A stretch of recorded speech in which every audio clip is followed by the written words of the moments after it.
Kukuha ako ng ng garlic bulb kasi naubos na yung garlic na na harvest namin last year. So ito ready to harvest na, kaya kukuha ako ng kahit 2 bulbs. Dapat yung malaki ang kukunin ko. Ito, try natin ito. At saka kukuha din ako nito oh. Yan. Kukuha ako nito. Masarap ito siya iluto. Ayan.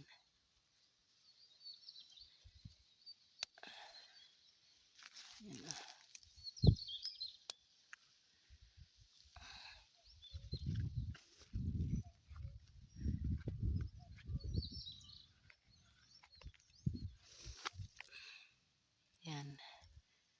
Ayan. Ano ito siya, yung ito niya magiging flower, ito yan oh.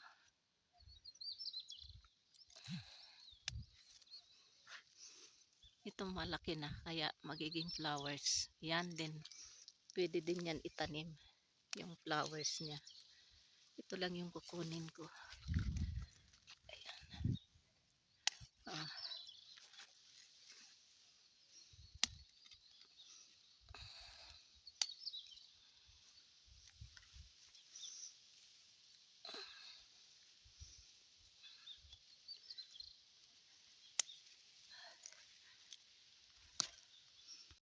So ito na yung aking nakuha oh. Dagdagan ko pa.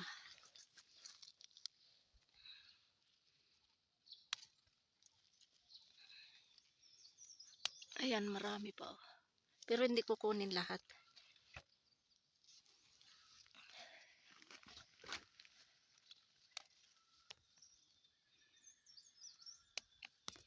Ayan, tingnan nyo, may maganda yung curve, yung iba straight. Ito hindi na pwede kasi matigas na oh. Yung lang malambot. Ayan. Ito malambot.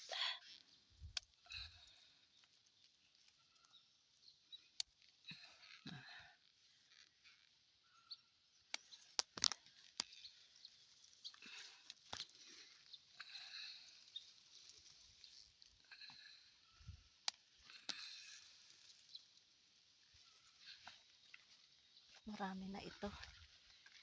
Ayan oh. So tama na ito.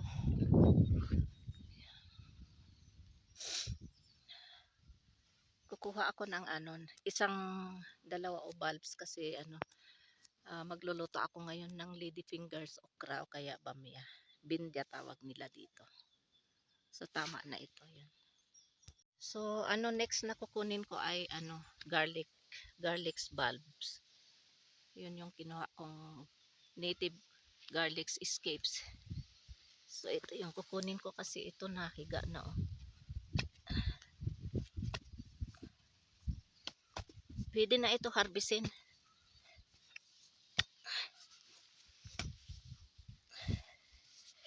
Ay, malaki siguro ito. Oh, ayan. Ayan. Oh, ayan, pwede na.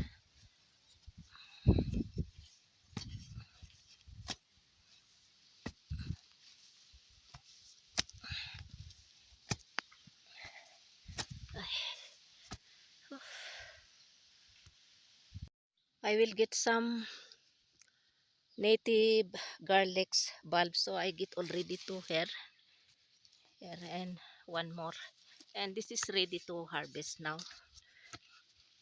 because I will use this one for cooking. Yan. Oh. So 3 bulbs I get because I will use now to cook, and also this one native garlic escape, so I will cook also this one. Watch nyo na lang kung paano ako magluto nito. Kaya kaakyat ko lang, galing ako doon sa baba. Doon. Yun doon. Fresh from the field itong native garlic bulb.